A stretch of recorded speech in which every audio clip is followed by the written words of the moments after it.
Hello, YouTube. Once again, it is that time to hang out with me, Dustyn, your handy dandy branding manager, and my good buddy Beau with me as always. Beau, welcome back. It's good to have you. It's good to see you. I've missed you, even though I've seen you 2 or 3 times already today. But nevertheless, it's good to be back in the driver's seat, in the chair, ready to rock and roll. How you doing, buddy? So would you say you're a handy dandy brandy mangy? Ooh, I wouldn't. I wouldn't dare say that. That sounds like a really good way for me to get in trouble. Handy dandy brandy managi. That's right. It looks like all the levels are working. There should be sound to everything and everybody. So I'm hoping that it's right. I'm sure chat will tell if it's not. But If there's no sound, let us know. yeah, if there's no sound, let us know. But it looks like maybe, just maybe, fingers crossed, we're running out of the gate hot on this one, and I'm very excited. It's good to be back. It's been a fun week back at Zephyr. Personally, for me, this week was the week of the Boston Marathon. So Monday is Patriots Day here in Boston. The city essentially shuts down as we welcome tens of thousands of runners. And my little bro Brad Averett was running the marathon for his 6th time, coming off of his 2-year-old twin's birthday. So, dude had a lot to prove. He went out, ran his heart out, finished the marathon, the full 26.2 miles, which is just horrendous. Did that in 2 hours and 44 minutes. Like, just absolutely crushed it. So, for the uninitiated, what is Patriots Day? Patriots Day is a citywide celebration of all things Boston. Like, it is the most Boston possible thing that you could be involved with. The energy's high. Everybody's in a great mood. Like, I think I hear Beau twice. Really? That's interesting. I wonder if I've got you on 2 different channels. Say something, Beau.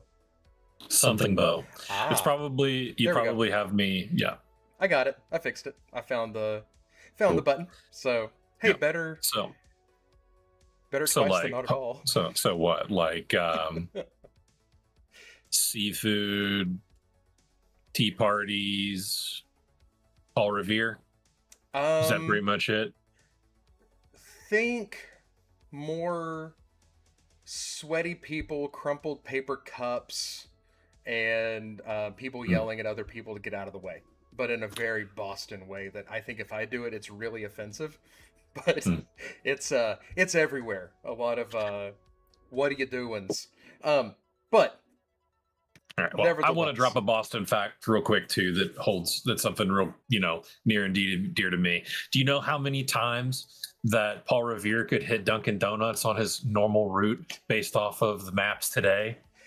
probably less than Israel Bissell, who actually covered a lot more territory and warned a lot more people than Paul Revere. But enlighten us. How many Dunkins? 11 times. He could hit dunks 11 times. That's it. That's it. You know, But it's still more than you'd think. that's actually less than I would think, having lived here for a while, because there's one on every corner. Like, It's just a startup, right? it's just our cute little local coffee chain doing its best, making its way in the world. We're so proud of it. But nevertheless, big congratulations to Brad. It was so good to get to see him and Leslie. Had an absolute blast. So proud of him. It's his best time that he's ran Boston out of his 6 times running. So huge shout out to him and the other competitors. It's always really inspirational to see, again, tens of thousands of people go out and run this race. And yeah, it always just kind of does my heart good. It's really cool. It's a neat energy. So yeah, Fair enough. outside of that, we've been hard at work, working away, spreading the good word of all things Zephyr Drone Simulator, and big shout out to our development team who has some just incredible stuff on the way that we're going to share some stuff with you. We're going to take you inside the sim today and do some flying around, kind of show you some of those mechanics, some of the basics, take you through one of my favorite scenarios and show you what that looks like on the inside and some of the controls. Um, Beau, anything else top of mind from you before we get into the news? No, not really. I don't have a whole lot going on aside from injuries. Well, Um, yeah, that's true. You do seem to get new ones all the time, though. Like you're getting your shoulder checked out on yeah, literally tomorrow. tomorrow. Yeah. So the running joke in my family is that I'm trying to outpace my dad's surgeries. Um, so Can't let him have all the fun. yeah, that's exactly right. We can't have only one cyborg in the family. Right. Absolutely. He's more machine than man now. Okay, well, we won't dwell on that. Speedy recovery. I'm hoping there's some good news tomorrow after the imaging. Maybe they won't have. Maybe just put your flipper in a sling and drag you around Detroit in a couple weeks. Yeah. So, yeah, speaking of which, we will be in Detroit on I know for sure the 13th, 14th, and 15th will be on the show floor. We are arriving on the 11th, mhm. and we'll be there. And we're arriving on the 11th and leaving on the 15th. Okay, perfect. So yeah, we'll be on the show floor for sure the 13th, 14th. Come out and see us. If you're going to be part of the Echo Blue or the UST meetup on Wednesday night, Beau and I will be there, shaking hands, doing our best to stay upright and functional after a full day on the show floor. But it's going to be a lot of fun. We're really looking forward to Exponential. So thanks again to those folks. And we will have an in-booth demo going on at Expo. So make sure you don't miss that. What's our booth number again, Beau? Do you know off the top of your head? 38019. 38019. Come see us. Kind of hard to miss. Big booth. Lots of orange. And orange. Very orange. Yep. Yeah, we're not just going to do whatever color people tells us to do, like blue or blue. Maybe some blue. Indigo. Indigo. That's true. Azul. So Yeah. beautiful as azure. All right, cool. So let's get into the news, shall we? For sure. First things first. I think this is kind of cool. NYC is testing some cargo drones to cut traffic and speed up medical deliveries. And we talked about this a little bit previously with that medical corridor that they're talking about with the FAA to open up for delivery of things like medical supplies and organ transplant, which they released a new article on that, and I'll get to it. But this one is strictly over some New York airspace. They're going to begin a year-long cargo trial on April 27th, so in 4 days. And testing the day before my birthday. Aw, that's right. You've got a birthday coming up. I do. In fact, yeah, we won't stream again before your birthday, so I guess happy early birthday to everybody from everybody on YouTube, from all of our watchers, from everybody out there in viewer land. Can't be speaking for the viewers, man. Watch me. I will. I'll do it. What are they going to do? But anyway, so this corridor is being developed between Lower Manhattan and the Brooklyn Marine Terminal. So they're doing this with Skyport's drone services. That's kind of cool. I'm actually going to open that up and take a look at them. That's interesting. But yeah, so it's going to be helping to deliver medical supplies and ease up traffic on things like ambulances, medical couriers, things like that. So really interesting to see. I'm really impressed with how much they've been developing their actual like Department of Transportation in New York and especially Manhattan, trying to mitigate traffic and work, because when a system is broken, sometimes it takes a big overhaul to fix that. So I'm really excited to see what that looks like going forward. It seems like they're doing some really interesting work down there with this feasibility study. So that is a pretty neat use of drones, helping to not only get people the life-saving measures that they need, but also get them clear up traffic. Who doesn't love that? Maybe. We'll see how well it goes. New York is. Yeah, no, it's rough. It's real rough. Josh says, "I do not wish Beau a happy birthday." Wow. I knew it. Told you. Shots fired. That's It's okay. I can't imagine. He's still upset with me. Over spreading the fake news about the new Subaru Baja. Yeah, that did hurt a little. I was very excited about that when I saw it, and it. Yeah. Apparently, it's a one-off for the Tokyo Auto Salon. What are you gonna do? Get I angry. can't be right. I can't be right all the time. I'm just gonna get angry because that's not fair. Because I really want one, even though the picture kind of looked like a Chevy Avalanche. I wasn't just super thrilled with that. I thought they could have done a little bit better. But still, we can hold out hope. Um, okay, so on from there, we'll backtrack to that UNOS and NASA partnership to study the drone organ transport. So we talked a little Mm, bit about this a couple weeks ago, and actually we're talking to NASA and kind of their some of their needs and how we can be a part of their training and using the simulator to help alleviate some of these issues.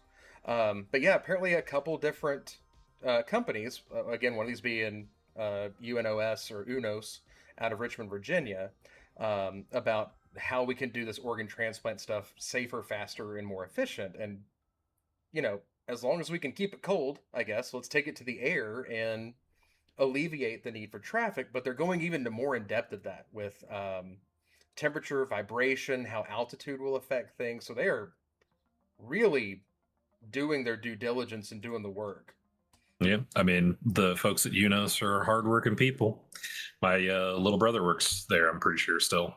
Oh, no kidding. That's awesome. Yep. Yeah, so that makes Yep. Yep. Yep. wow, that is a family tie into it.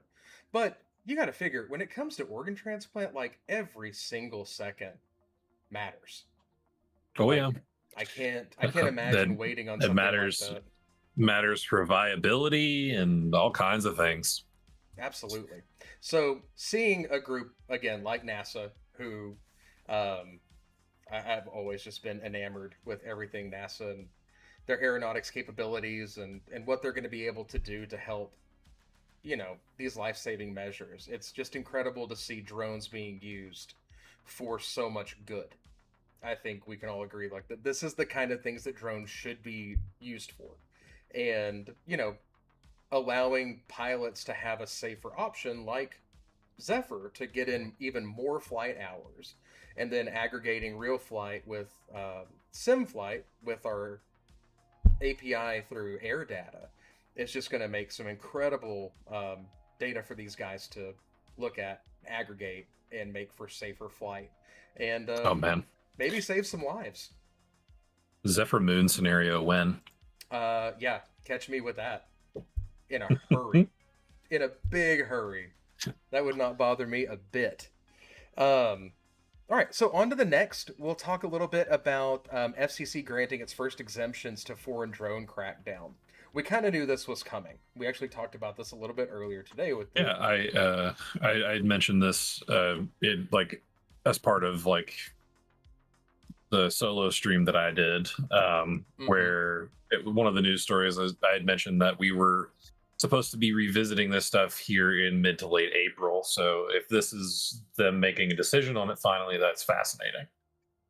Yeah, it appears that they're making some actual like steps on case by case approval pathway, which to me just says they're increasing the bureaucracy of it, which for an administration that talks so much about cutting down bureaucracy, this just seems like unnecessary red tape for product exclusion. But hey, that's just my 2 cents.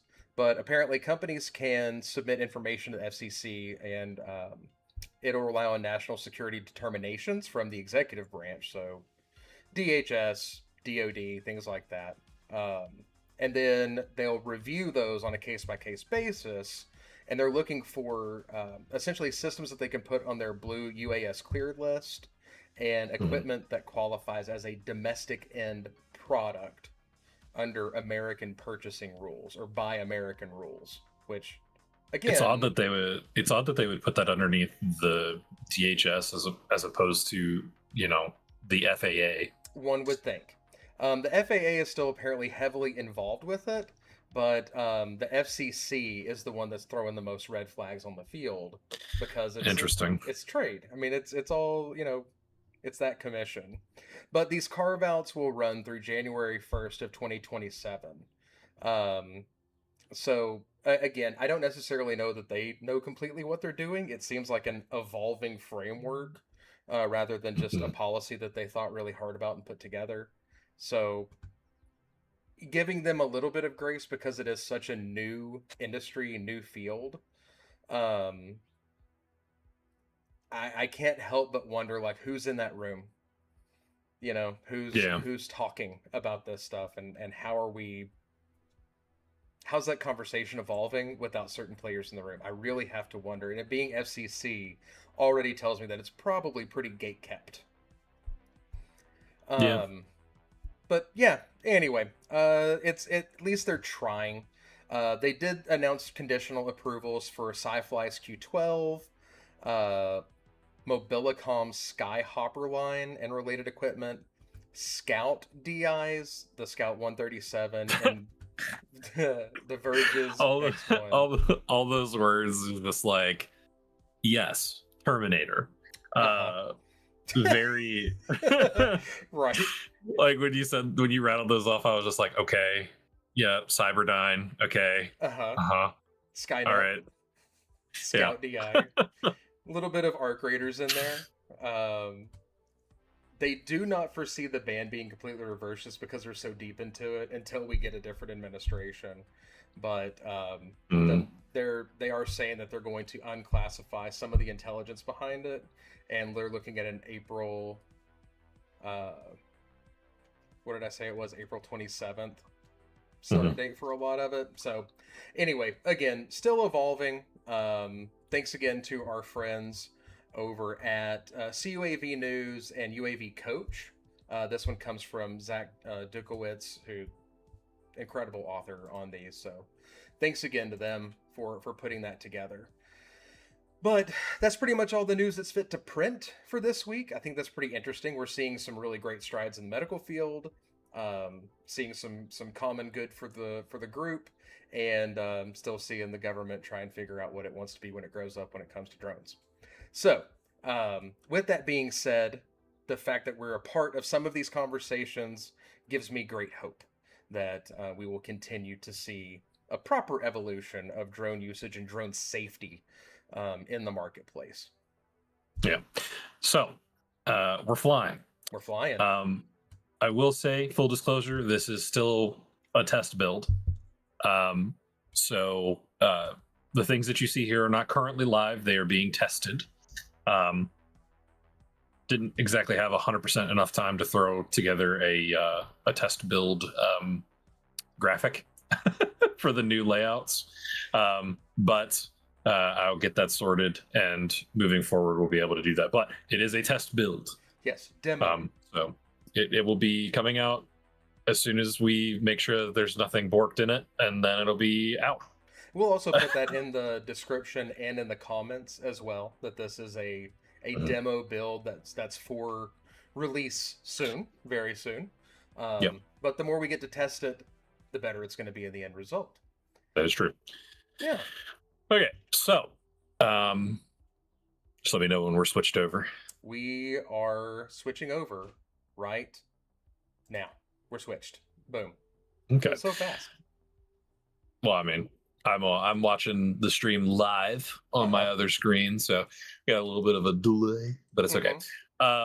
So for those who have never logged into the simulator before, you'll launch from our launcher patcher, which is where we push our updates to, and then you'll see this window where you select a role.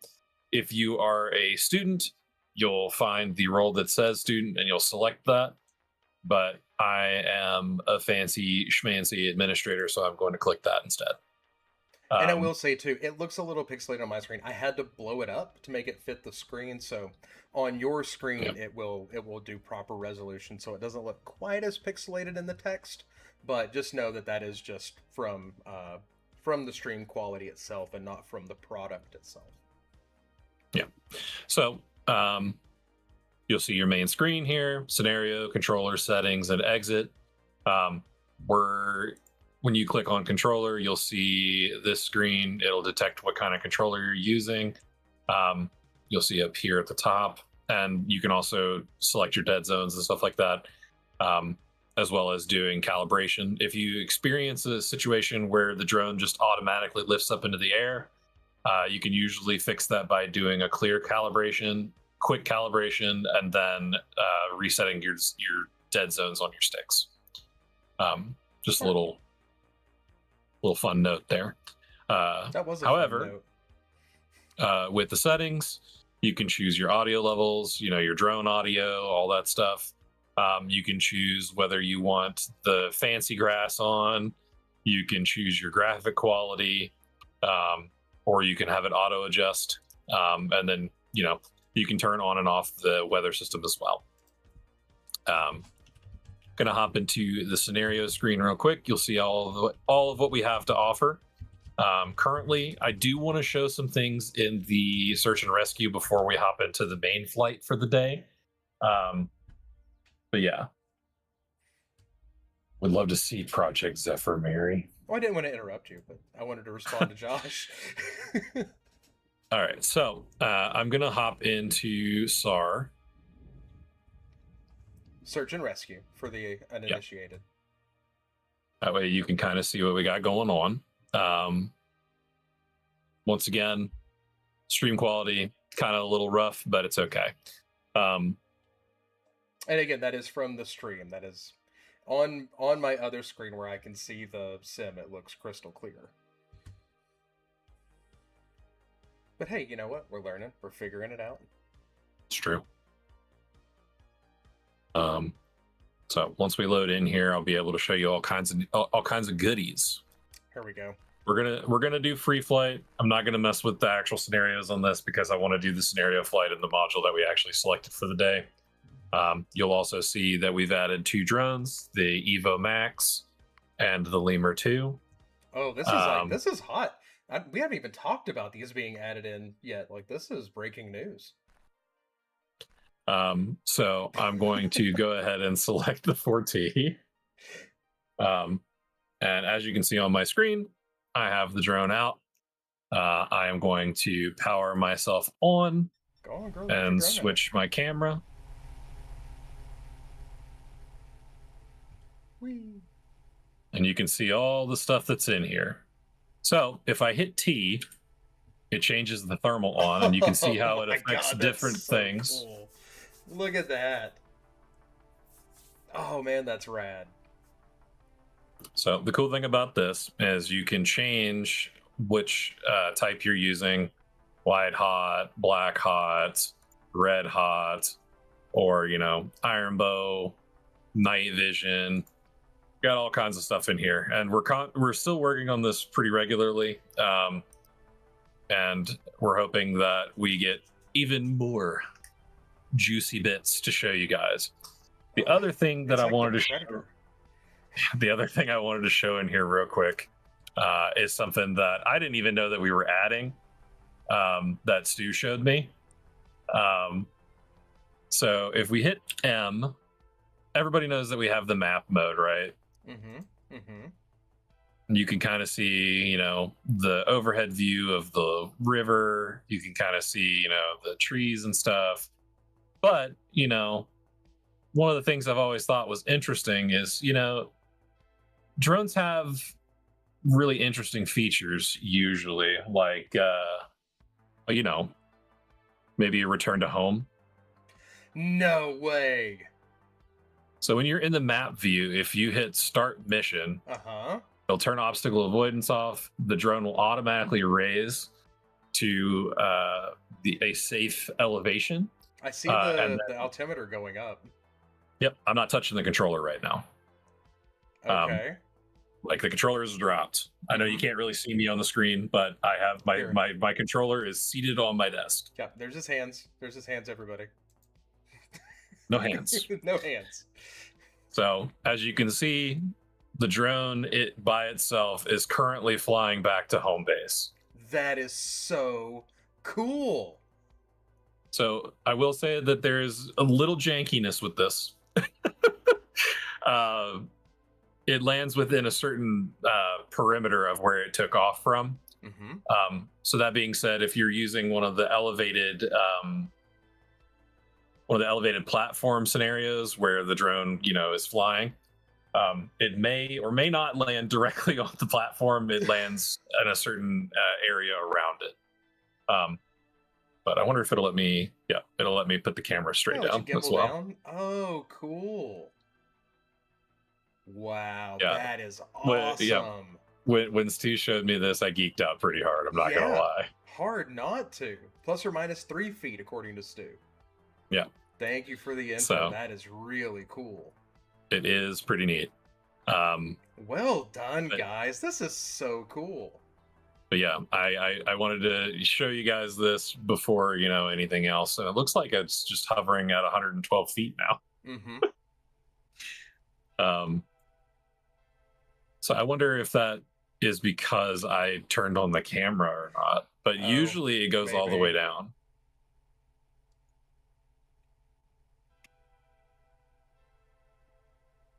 Possibility. Interesting. But again, and this is something to remind build. everybody: this is test build. This is a demo, and we're working out the last of these little bugs. But holy smokes! Like just getting it back to 100 feet straight overhead of the target is still incredible. I agree. So And the thermal those are looks so good. Oh yeah, the thermal is super cool. Wow. But yeah, that's kind of what I wanted to show you guys in the SAR fundamentals, or the mountain scenario. We can go on to the actual flight scenario for the day now. That is just so cool. What a treat. Well done, everybody. Agreed.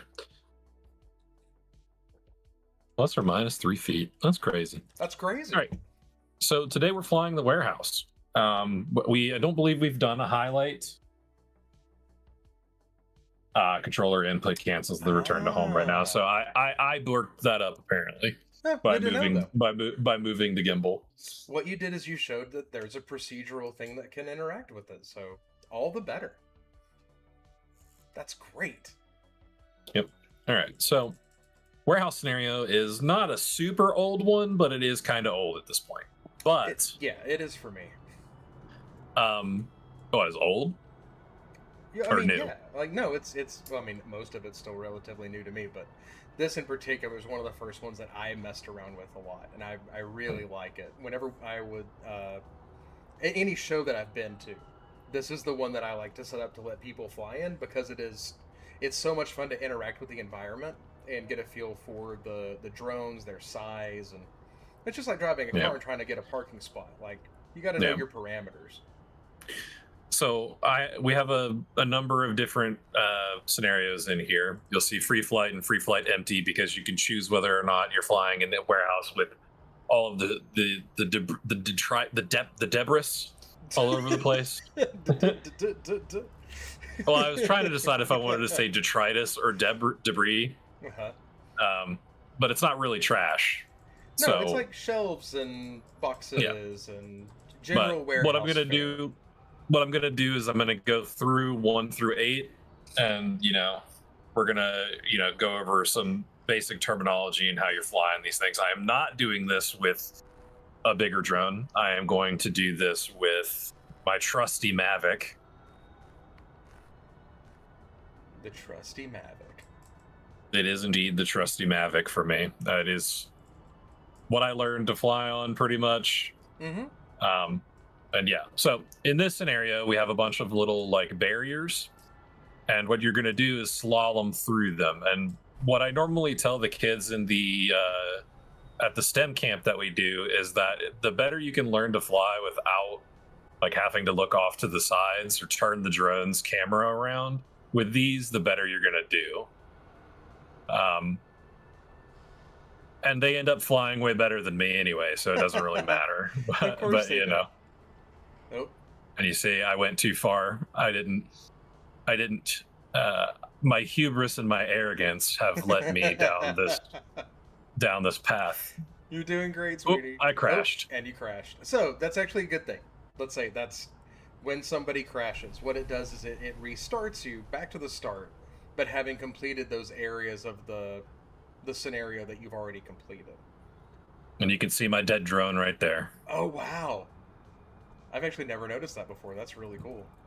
Rip dead drone. Rip RIP. The other thing that I have to tell kids when we run the course is like, because they'll try and make it to where the camera is like really close to the thing that they're passing under. Uh-huh. And I'm like, when you're flying a drone, when you tilt forward on the stick that tells it to go forward, it's gonna tilt the back of the drone up. And we do the same thing in the sim. So it's not just like a flat like plate flying through the air. Mm. That's really It's good to something know. that it's something that you have to pay attention to and be mindful of. Mm-hmm. So even though I crashed, you'll see that I got an A plus You did. because I'm a genius. You're a drone genius. No, so I had one crash, which knocks my score down, but I finished well underneath the target time, so I'm good to go. We'll see like your max speed, so on and so forth. 27 miles an hour. That's moving. Yeah, I was cooking. But that was when I was returning from the I didn't actually fly that in the grand scheme of things. Mm. So one thing I will say, so I noticed that the camera view changed before you took off. So you did that. That is not something the sim automatically does. You press a button to go into first person. So when you're flying with the PlayStation controller, like I do, the space bar is what changes you to first person view. Ah, I see. Um, But other controllers, like my DJI controller, actually has a button yeah, on it. there are buttons. There are buttons that are bound specifically for that on the DJI controller and the Orca FPV. Heck yeah. Now, this one is probably one of my favorite modules in the warehouse because this is the rafter slalom. Okay. So what you're doing is flying through these openings in the rafters. Sure. This looks just like the warehouse at Mid-South Shooter Supply. Which is where I used to work in that industry. And I will say that some of the stuff, like the main reason I like flying people through the warehouse modules are because like in some of the later ones, like the mazes, you don't have like a set way that you have to go. Uh-huh. So it's fun watching the person's brain tabulate where they think they need to go Right. versus the actual like optimal path forward. I'm sure it's different for everybody. It is, but there is a fast way to do it and it's not like there's only one correct way to do it. It's just like how does your brain tell you to go through this issue? Sure. It's very much a problem solving thing. And I'm actually kind of glad you guys can't see my face right now because I'm like hella focused. You really are. There's a lot of scrunching going on. Right, I thought I was maybe gonna get to catch it. No, I was in it. But hey, A+ work, man. A+ work. So I like the slaloms a lot. One of the bigger like they're fun, but they're also a thing that will allow you to like kind of test your indoor flying skills. So generally speaking, when you're flying this way, the main reason that I switched to first person view at the beginning is because the scenario has you flying pretty far out away from the pilot. Sure. And I ran to the can. See? That's what I get. Right in the can. I also love that as you're closer to the pilot, you hear the rotors whirring. And then as you move further away, the sound goes. That's so dynamic. I love that. Like, what a neat detail. Ambient sound.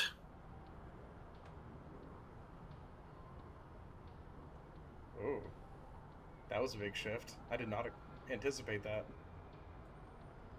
Yeah. Wow. You know, this really would test your reaction time as a pilot and build up that motor skill. Yeah, and it kind of the other cool thing about it is like you are 100% correct. It does test your reaction speed, but it also depends on the controller you're using. So like the controller I use is one that, you know, I get a lot of guff about because I like flying with the PS5 controller because it's a form factor I know and understand. Sure. But its sticks do not snap back to dead zero, and because of that, you have to make micro adjustments to how you're flying. Mm. And the problem with that is, if you're flying a regular drone with a real drone transmitter, you don't encounter that ever, really, unless something's wrong.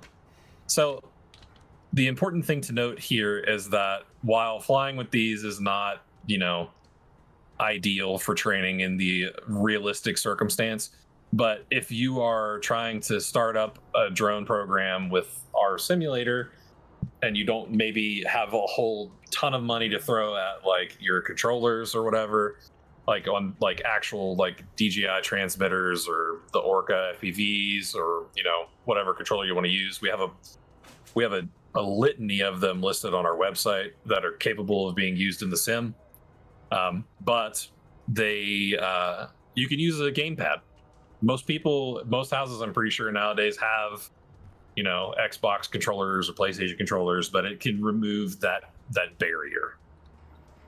That's incredible. And yeah, if you haven't checked out our wiki on our webpage, I highly recommend doing so. We put patch notes, updates, announcements, specifications for what you need to be able to fly the sim, controllers, everything that you could possibly think of informational wise is right there. Also, you can always reach out to us on social media or by email and ask us whatever questions that you have. We are totally here and excited to answer your questions. That's what we love to do that.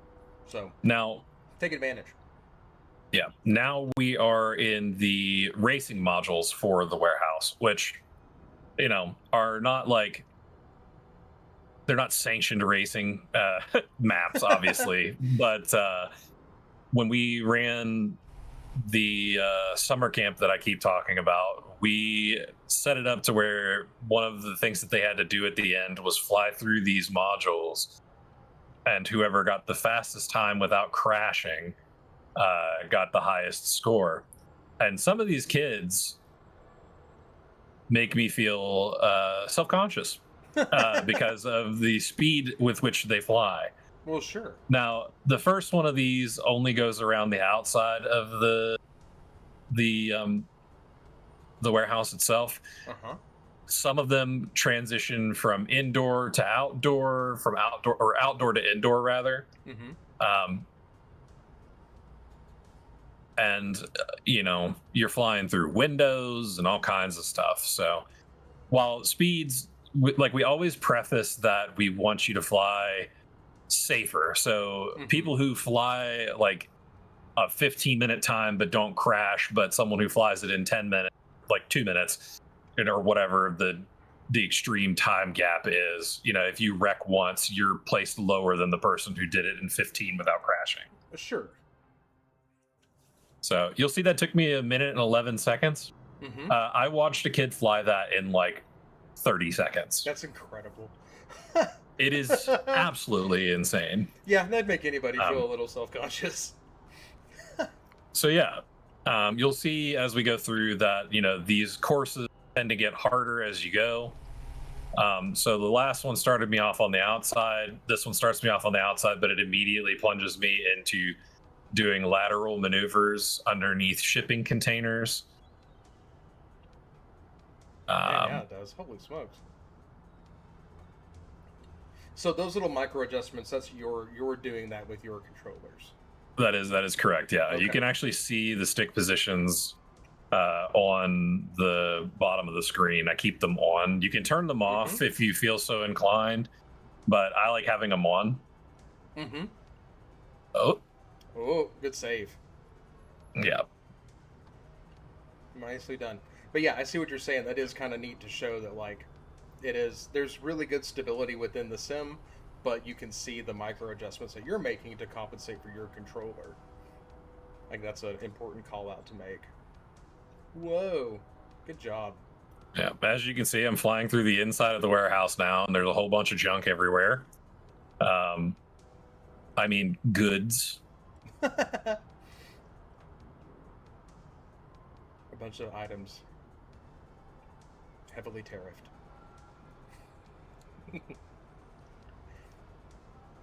Okay, there you go. And also, too, I don't know if anybody's called this out or has noticed, but as you get closer to your target, that orange indicator, it becomes more orange as you get closer to it. So it lets you know your proximity to the target. Okay, so this is the one that is the hardest of the racing modules in this specific scene. You'll see a lot of technical flight that has to happen in this. I'm going to try not to crash. Well, yeah, you should always try not to crash. And you're doing a great job of Now it. Nice. Okay. you see, it has me flying out some of the windows, so. Oh, that's really cool. And then then back in. into another one? That's neat.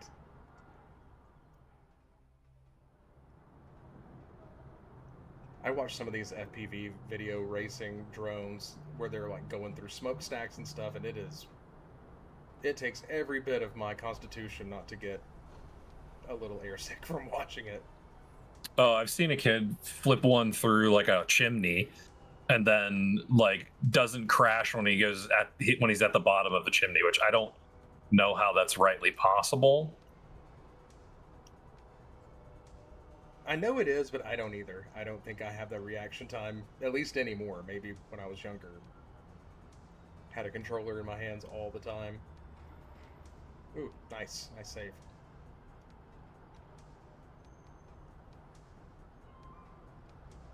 Well done.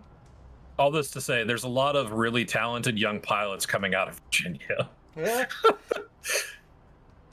But I think that's something important too, is that like it's a great tool. Like we have a lot of a big footprint in education, so it's nice to be part of that conversation also, where we're helping to create good pilots early on. But that by no means or by any stretch is a exclusionary factor, because we've seen time and again pilots of any age pick up this controller and start to do really good work with building up their skills. Like it's impressive. You'll see my fastest time here is 1:47. Dustyn, would you like to caution a guess at how fast some of the one of the faster high school kids did it in? Oh, I can only imagine south of 30 seconds. Oh no, it's more than that. They got it to just under a minute, but they were fighting tooth and nail against each other, and like having them go like back and forth. They were just like, "Oh well, I got it at 1:20." But like that was the fastest for a good long while, and then somebody was just like, "We're at 1:10." It just the competitive spirit. Well, fascinating. The reason why I ventured my guess of less than south of 30 seconds, I believe it may be this scenario or the next one, where I watched a young man, he's in his 20s, worked for one of the local precincts that came out to the event that I attended. When he flew it the first time, he flew it in about 30 seconds. Before he left that day, 6 hours later, he got it down to 7 seconds. Oh, yeah. So the fun thing about the maze, and I'm going to fly this twice. Most people, when they fly the maze for the first time, they come around here. You know, there's still blocks that you have to fly through or whatever, but sure, you know, a lot of them follow the normal progression of what you would think a maze is supposed to be. So like they follow along, they treat the outsides of it with, they respect the corners. You know, they do all these things, and then they get here and they're like, well, where am I supposed to go? Yeah. Right. So then they're like, I can fly through the shelves.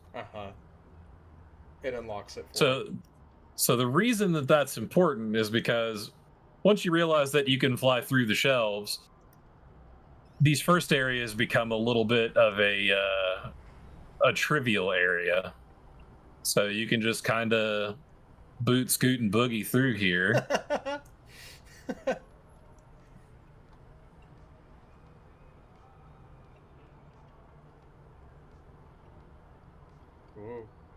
uh. Yeah, cut And your you see, time in half. yeah. So it's always very interesting to watch people fly the shelf mazes because like after they figure that out, they're like, oh, it's like that. It can be. It can be like that. Now there are multiple shelf mazes, and they change different things. Um, as you can see, this next area, they want you to fly specific things. Um, and you'll see that Oh no, you because I'm a crashed. fool, because I'm a fool, Because I'm a I thought fool. I thought that was where that was going to end, but it doesn't end there. So we got to get back to where we were. Back to reality. I can't sing too much of that or we'll get DMCA'd. Oh, I wrecked again. I'm bad. But This would again, never happen. This would never happen to a real professional pilot. But I'm a jobber at best. you're doing great. And I think that's a good thing to show too, because like you can walk away from one of these scenarios that you've flown time and again. And it just shows that practice really does make perfect. And there's a lot of utility for the sim of going back to it. Like um, our licenses last for a year. So you've got a full year to utilize this. But the more you utilize it, the better you get and the more consistent that you stay. So that's the last module for this. Mm-hmm. I will say, uh, as far as I'm concerned, I do fly in the sim a decent amount, but generally speaking, there's always places that you can improve on. That's what working with those kids has taught me. Absolutely. But the sim will help you ultimately train if you're looking to do your NIST, if you're looking to be APSA certified. We can provide pathways for those things without you having to go and build the actual like ramps and stuff like that. Or not the ramps, but like the bucket podiums, the Yeah, the buckets trees. and podiums and such. Yeah, But absolutely. yeah, Well, next week we'll get into some more of the another one of the scenarios and take everybody through it. We will we'll have you some more updates on where we are with releasing these new updates to the sim. Oh, I closed the stream. That's my bad. you did. I'll fix it. That's okay. There you are. Welcome back. Um, did you take a look at thermal? Yes, we did, Stu. We took a look at thermal and all of its capabilities. We looked at the return to home. Yeah, it looks incredible. We will also be cutting up pieces of this to put on our YouTube and on our other socials like LinkedIn, so that we can show it off and keep everybody kind of engaged as we go throughout the week. We'll have a lot more content for you guys to take a look at coming up. Yep. That being said, if you've got any questions about the sim or how you can get your pilots involved with this, if you're part of a precinct for public safety, if you're in a bridge, tower inspection, municipality, Department of Transportation, reach out to us. We've got a short form you can fill out on our website, zephyrsim.com. True. You can reach out to us on socials. You can email sales@littlearms.com. Mm-hmm. Be on the lookout for us. We'll be on the lookout for you. And we would love to get your pilots involved with this training and make things safer and accessible for everybody within your department. So, yeah, give us a call. We're ready to help get you set up with this really spectacular thing that these guys have put together and built. It's so much fun to show it off. Outside of that, Beau, any other parting thoughts? Outside of just being good to each other, no. I Okay. think I'm good. Remember that we'll be at Exponential, booth 38019. Come see us. It'll be yours truly, as well as two of our sales guys, Brandon and Parker. Good lads. Mm-hmm. And we look forward to talking to you. Yeah, come by the booth, get a sticker. We got a couple of those for you. We'll get you some fun, some swag, some swiggity swag. But yeah, to Parrot Bow, be good to one another. Keep those skies friendly, and we will see you in the very near future. Hope to talk to you soon. Have a great rest of your day. Cheers, everybody. See you.